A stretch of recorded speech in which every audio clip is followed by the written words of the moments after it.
Adegan mengejutkan, rakyat China melawan, PKC ketakutan. Adegan mengejutkan, rakyat China tidak bisa menahannya lagi. Gelombang perlawanan melonjak, PKC ketakutan, ekonomi China sedang lesu, dan pemerintah daerah terlilit hutang. Untuk meningkatkan pendapatan fiskal, pemerintah sewenang-wenang memungut biaya dari masyarakat, dengan denda seringkali mencapai ribuan atau bahkan puluhan ribu yuan. November lalu, sebuah toko makanan Baozi di Beijing didenda 15.000 yuan, sekitar 2.000 dolar AS, dan pendapatan ilegal sebesar 7.014 yuan, sekitar 970 dolar AS, disita karena menjual puding tahu di platform pengiriman yang diduga melebihi cakupan usahanya. Berita ini memicu keributan besar di internet, dengan netizen hampir secara serempak mengungkapkan kebingungan dan kemarahan. Seorang netizen mengatakan bahwa jika toko Baozi mulai menjual tas, itu pasti di luar cakupan usahanya, tetapi puding tahu, Baozi, dan roti kukus semuanya adalah sarapan tradisional China. Mengapa toko Baozi tidak bisa menjual puding tahu?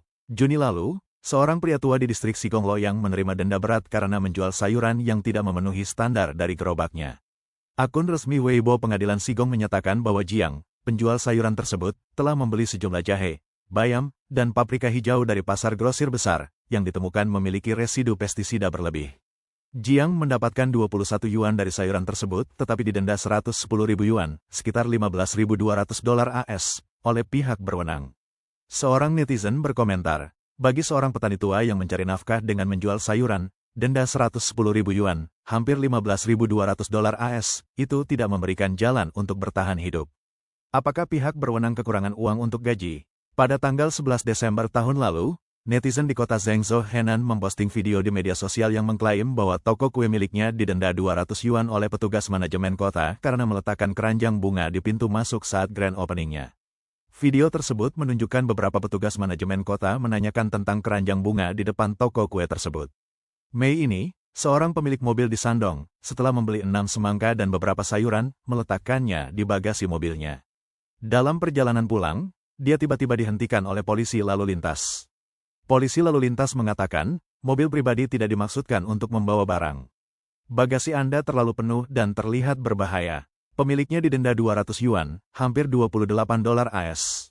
Netizen mengungkapkan kemarahan, mengatakan bahwa denda semacam itu tidak masuk akal. Bagaimana mungkin meletakkan 6 semangka di bagasi menjadi berbahaya? Polisi lalu lintas seharusnya tidak memberi denda berlebihan pada hal-hal sepele. Pada tanggal 6 Juli di kota Pingding Huazhu, Guangdong, beberapa polisi mencoba menyita sepeda motor seorang pria tua.